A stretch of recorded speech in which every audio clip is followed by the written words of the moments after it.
Ako nga pala si Van. 12 anyos lang ako nang mangyari ito. Kasama ko noon ang pamilya ko sa Luneta Park para mag-picnic. Hapon yun, masaya, puno ng tao. At ako naman ay aliw na tumatakbo malapit sa mga fountain. Habang nakatitig ako sa tubig na nagiilaw at sumasayaw sa musika, napansin ko na may anino sa ilalim ng fountain. Una, akala ko ay reflection lang. Pero habang tumatagal, napansin ko na hindi gumagalaw ng sabay sa ilaw o sa tao. May hugis tao siyang nakalubog. Pero mas mahaba ang braso at parang nakatitig sa akin mula sa ilalim ng tubig. Nilapit ko ang mukha ko sa fountain para makita ng malinaw. Doon ko nakita isang nilalang na kulay abo ang balat.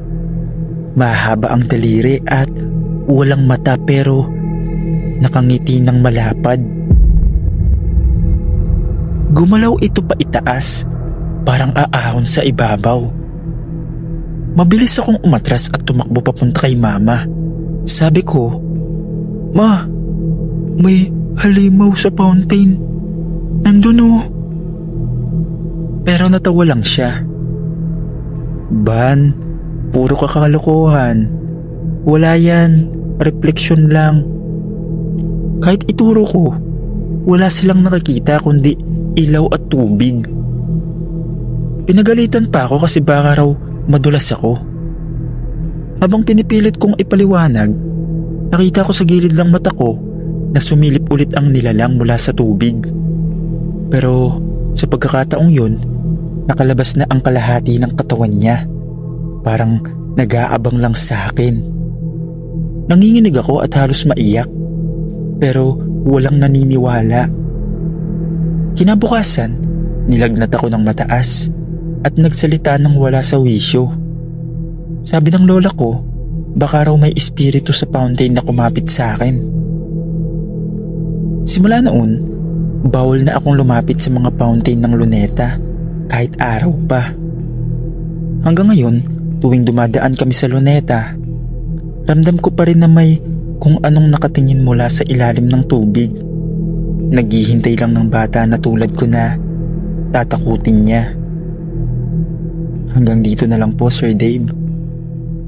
Maraming salamat po.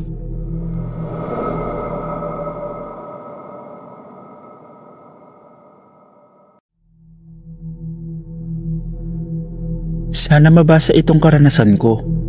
First time ko po mag-send ng kwento. Itago niyo na lang po ako sa pangalang Rose. 17 taon na akong street sweeper sa Maynila. Sanay na ako maglinis sa Luneta Park mula umaga hanggang gabi. Pero isang gabi, matapos ang mahabang oras ng trabaho, dumaan ako sa pinakang kakaibang karanasang hindi ko makakalimutan. Madalas kami mag-OT kapag may okasyon o kapag marami talagang basura. Gabi na nang matapos ako, 10:00 pasado. Tahimik na ang paligid ng Luneta at iilan na lang ang tao sa kalsada. Bitbit ko ang aking walis at maliit na bag. Pauwi na ako. Habang naglalakad ako sa madilim na bahagi, naramdaman ko na parang may sumusunod sa akin. Una, pinilit kong huwag pansinin. Baka isa lang sa mga tambay o lasing na pauwi. Pero habang tumatagal, rinig ko na ang yapak na sumasabay sa bawat hakbang ko. Kapag bumibilis ako, bumibilis din. Kapag huminto ako, humihinto rin. Kinabahan ako at bigla akong lumingon. Doon ko nakita ang isang lalaking nakaitim, nakatayo sa hindi kalayuan. Nakayuko siya.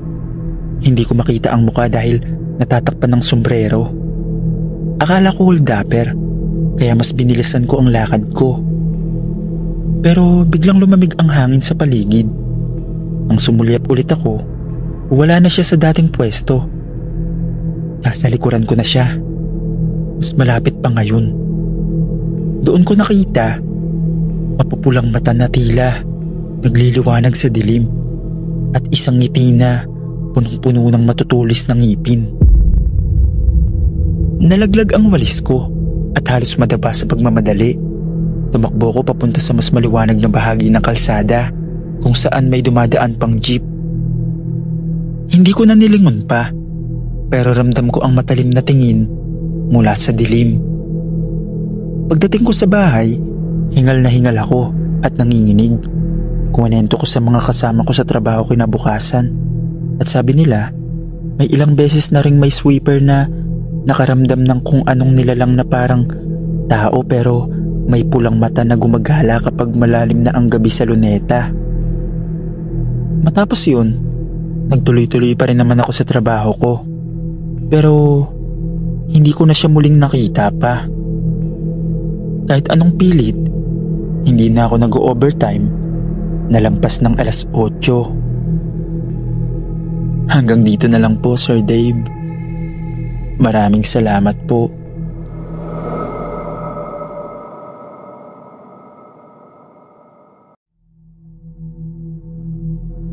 Magandang tanghali, Sir Dave. Ako si UL, isang call center agent na madalas umuwi ng madaling araw. Dahil malapit lang ang tinutuluyan ko sa Maynila, minsan ay dumadaan ako sa Luneta Park para lang magpahangin at magpahinga bago umuwi. Tahimik, presko, at minsan may mga tao pang nagja-jogging o nagliligawan kahit 10 oras ng gabi. Pero isang gabi, nagkamali akong dumaan doon mag-isa. 2:00 ng madaling araw, galing akong overtime. Pagdaan ko sa Luneta, halos wala ng tao. Maliwanag pa rin dahil sa mga poste. Pero may kakaibang katahimikan na parang mabigat sa dibdib. Habang naglalakad ako sa gilid ng monumento, karinig ako ng mga yapak sa damuhan. Pero nang lingunin ko, wala namang tao. Pinilit kong ituloy ang paglalakad hanggang sa may nakita akong isang babae na nakaupo sa simentadong upuan malapit sa malaking puno. Nakatalikod siya, mahaba ang buhok at nakasuot ng parang lumang bestida. Inisip ko, baka pagod lang o lasing. Nilakasan ko ang loob ko at dahan-dahang lumapit para itanong kung okay lang siya. Pero bago pa ako makapagsalita, bigla siyang tumayo ng tuwid. Parang hindi gumagalaw ang katawan niya, kundi bigla lang nag-angat. Dahan-dahan siyang lumingon sa akin at doon ko nakita ang mukha niyang walang mata at pawang anino lang ang kabuuan. Napaatras ako sa sobrang takot at tumakbo papalayo. Habang nagmamadali akong palabas ng parke, naririnig ko ang sunod-sunod na yapak sa likuran ko. Mabilis at mabigat. Pero nang lumingon ako, wala naman akong nakita. Pagdating ko sa kalsada, halos hindi ako makahinga. May mga taxi at sasakyan na at doon lang ako natauhan. Simula noon, hindi na ako dumadaan mag-isa sa Luneta kapag madaling araw. Kahit araw nga, minsan naiisip ko pa rin yung babaeng yun. Ang sabi ng iba, hindi na bago ang ganong kwento sa Luneta. Maraming kaluluwa ang hindi na raw nakatawid dahil sa kasaysayan ng lugar. Hanggang dito na lang po, Sir Dave. Maraming salamat po.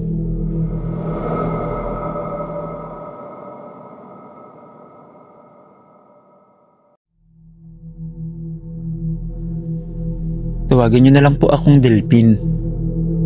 35 taon na akong nagtitinda ng sorbetes. Diyan ako umiikot sa Maynila, lalo na sa Luneta Park, kasi laging maraming tao, mga pamilya, magkasintahan, at mga turista.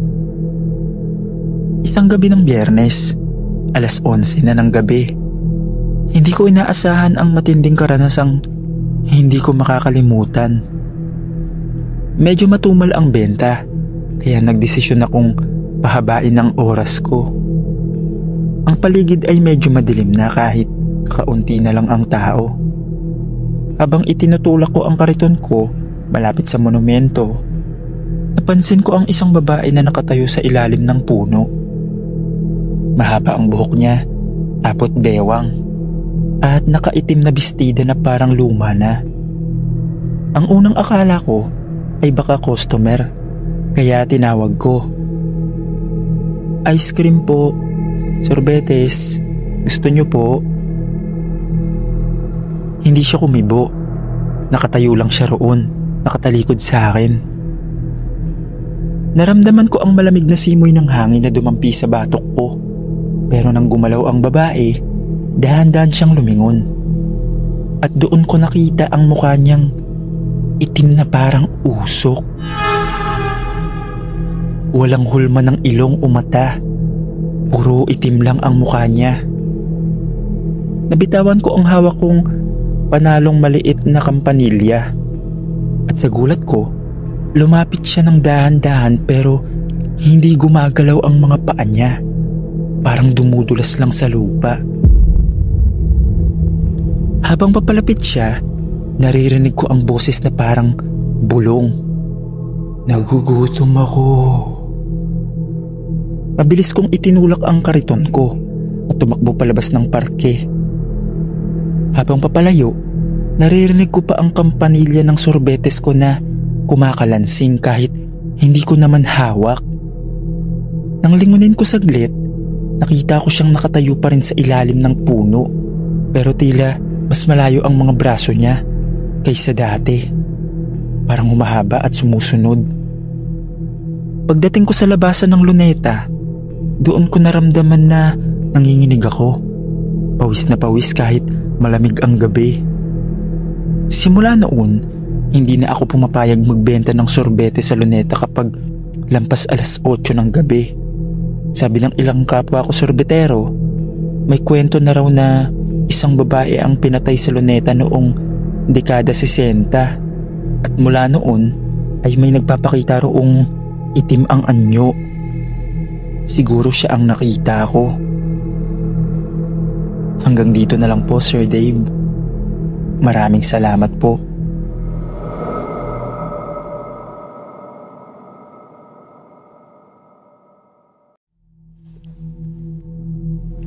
Ako si Rani, bagong pasok na security guard sa Luneta Park. Unang linggo ko pa lang noon, kaya punong-puno ako ng sigla at kaba. Ang duty ko ay panggabi, 9:00 ng gabi hanggang 5:00 ng umaga. Sabi ng supervisor ko, sanay ka dapat sa katahimikan. Minsan nakakaantok, minsan nakakatakot, pero magtrabaho ka lang. Una kong gabi, normal naman. Nag-iikot ako, chinecheck ang paligid, sinisilip ang fountain, monumento, at mga madidilim na sulok. Pero sa ikatlong gabi ko, doon na nagsimula ang hindi ko inaasahan. Habang nagda-rounds ako sa may bandang Rizal Monument, napansin ko parang may lalaking nakaupo sa sahig, nakatalikod. Nakasuot siya ng lumang barong at nakayuko ang ulo. Bawal matulog o tumambay doon, kaya nilapitan ko. Boss, bawal po dyan. Gabi na, baka po mapahama kayo. Sabi ko habang itinututok ang flashlight sa kanya. Pero nang tumapat ang ilaw, wala nang tao. Pawang anino lang at bakas ng upuan sa damo. Kinilabutan ako, pero pinilit kong huwag magpakita ng takot. Maya-maya, sa kabilang bahagi naman ng parke, nakarinig ako ng tunog ng kampanilya ng sorbetes. Napaisip ako, 2:00 na ng madaling araw. May sorbetero pa ba? Sinundan ko ang tunog hanggang sa malapit sa fountain. At doon, nakita ko isang kariton ng sorbetes na walang nagtutulak, nakatayo lang at patuloy na kumakalansing ang kampanilya nito. Bigla akong naramdaman na may nakatayo sa likuran ko.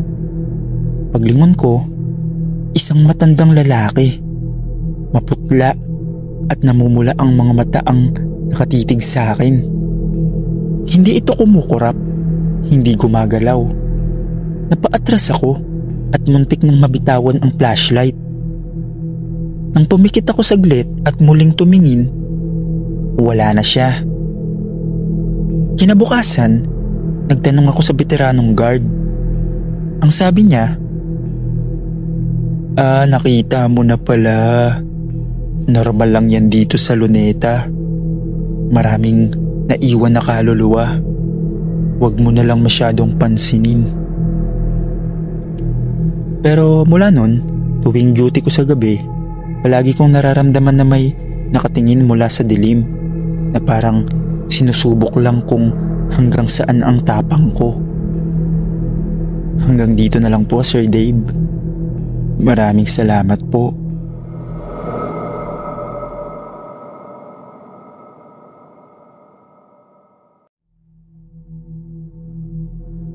Ako si Jonas. Hindi ko alam kung bakit ako bumalik dito. Sabi nila, may mga lugar na pag iniwan mo, dapat hindi mo na balikan. Pero ito ang playground na kinalakihan ko. Sira na ang gate ng dating paaralan. Kinakalawang na ang lahat. Walang bata, walang ingay. Pero may parte sa akin na parang hinihila pabalik. Para akong tinatawag. Nakarating ako dito ng mag-isa.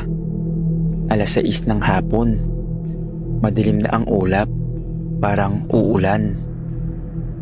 Pagpasok ko sa playground, ang unang tumambad sa akin, ang slide. Kahit bitak-bitak na, basa ito. Kahit walang ulan. Parang may umakyat at nagpadulas kanina lang. Napatingin ako sa itaas at saglit lang, parang may ulo akong nakitang sumilip. Putlang-putla, basang buhok, walang mata. Binaliwala ko. Sinasabi ko sa sarili kong guni-guni lang. Sumunod akong lumapit sa siso. Nakataas ang isang dulo.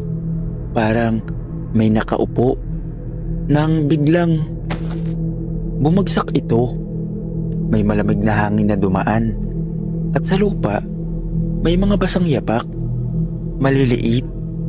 Parang paa ng bata. Pero hindi lang isa. Tatlong pares. Bigla akong napatakbo. Pero sa huling bahagi ng playground, nandun ang swing. At oo, umiindak ito. Pauga. Walang bata, pero gumagalaw. At saka ko sila nakita. 3 bata. Isang batang nakaupo sa swing, may putik sa bibig. May luha sa mata pero walang tunog ang iyak. Isa pang bata, nakatayo sa dulo ng slide. Dahan-dahang gumagapang pababa. Paatras ang galaw, parang sinusubukang bumalik sa itaas.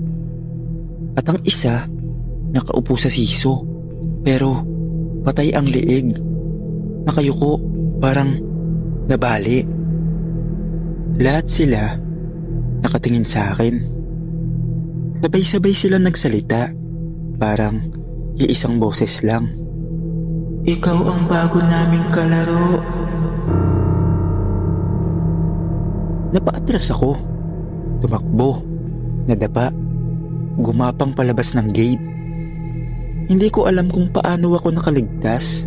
Pero paglingon ko sa huling pagkakataon, nakita ko ang signage ng playground. San Isidro Children's Playground. Pero may bagong sulat sa luma. Gamit ang something na mukhang dugo o kalawang. Mula noon, hindi na ako bumalik. Pero minsan, sa gabi, kahit nasa syudad na ako, sa loob ng apartment ko, naririnig ko pa rin ang langit-ngit ng kalawangin na swing, ang tad ng bumabagsak na siso, at ang madalas na tunog ng basang katawan na dumudulas pababa sa slide. May mga playground daw na para sa bata, pero may ilan para sa mga batang hindi na makaalis.